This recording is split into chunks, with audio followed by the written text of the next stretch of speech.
personne ne va lui répondre. Attendez, je vais lui taire. Monsieur, tu as le nez très grand.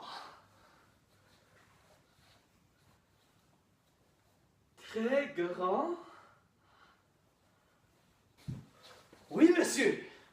Oh. Très grand. Que me dis-tu? Je sais que mon nez est grand, mais ce n'est pas assez de le dire aussi simplement. Tu manques de l'éloquence, jeune homme. On pourrait dire plusieurs choses en somme, en variant le ton. Écoute-moi, je t'enseigne une leçon. Agressif. Si moi j'avais un tel nez, pour bien me battre en guerre, il faudra me le faire enlever. Amical, ça doit se tremper dans votre verre d'eau. C'est dommage, mais vous êtes quand même très beau. C'est un rocher, c'est un presqu'île, c'est une montagne. Ah, vicomte, que tu me parles ainsi, c'est ça que je craigne. Curieux, que faites-vous avec cette protubérance? L'utilisez-vous pour écrire en le trempant dans de l'encre? Gracieux, aimes-tu encore les oiseaux qui, lorsque tu promènes dans le jardin, préfèrent se percher sur votre nez au lieu de se laver dans leur bain? Comique, lorsque vous fumez et la vapeur vous sort du nez, c'est la boucane qui sort d'une cheminée. Bienveillant, faites attention de bien vous tenir en tout temps. Un tel poids risque de vous faire tomber vers l'avant. Tendre, devrais-je le créer un parasol? Pour le garder tellement étonnant à l'œil, il faudra bien le protéger des rayons du soleil.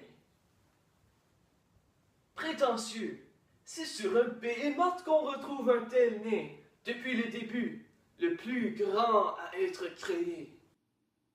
Insultant, pour prendre son chapeau, ce reniflant est commode, mais étant vu, ça pourrait causer un exode. En fatigue, aucun vent ne pourrait t'enrhumer avec ce nez magnifique. Alors ce trait, ton visage est un mystère scientifique. Exagéré, en te rencontrant, on ne peut pas te rapprocher, sans faire attention de bouger ton nez. Admiratif, ah, le pouvoir de sentir 1000 odeurs. N'est-ce pas le désir de chaque parfumeur? Lyrique, lorsque vous tomberiez en amour, ça serait la belle et la bête. Et en ce trait, je suis laid de mes pieds à ma tête.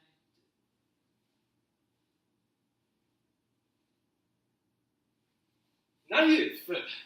Ah, là-bas! Non, pas là, par ici! N'est-ce pas le Tour Eiffel? On le voit à 1000 milles de Paris! Respectueux! Ah, oh, monsieur, je vous salue, et je salue votre ami. Il est tellement grand que je dirais qu'il vit par lui-même sa propre vie. Campagnard, on m'appelle mon oncle Urgile. Je veux juste te dire que ce grand nez, pour faire la pêche, ça serait utile. Militaire, deux utilités. On peut l'utiliser pour pointer en dirigeant les guerriers. Et avec aise, on peut l'utiliser comme épée. Pratique. Peut-être que, pour avoir des grands traits, on offre des prix. Tu gagneras sans doute le plus grand de ceux-ci. Adolescent. Il faut que je texte. Je n'utilise pas de Skype ou de Snapchat. Les belles filles que je charme avec mes mots seraient détournées en me voyant face à face. Enfin, en parodiant le groupe Mes Aïeux en chant. Et puis toi, mon petit gars, tu n'aimes pas ton reniflant. Tu ne sais plus ce que tu vas faire, c'est bien trop lourd l'air d'un pendant. Il t'arrive des envies d'avoir une femme et des enfants, et tu rêves la nuit d'avoir des petits triomphants. Voilà, jeune homme, quelque chose que vous m'auriez dit si vous aviez un peu de lettres et d'esprit.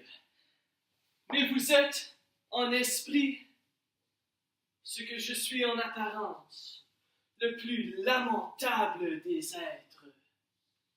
Et vous n'aviez même pas un iota. Laisse faire notre alphabet.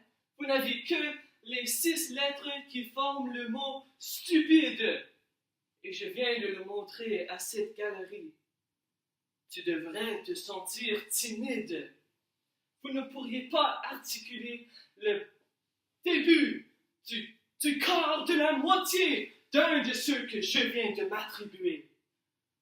Encore une fois, je me les suis servis, mais je ne te permettrai jamais de me parler ainsi.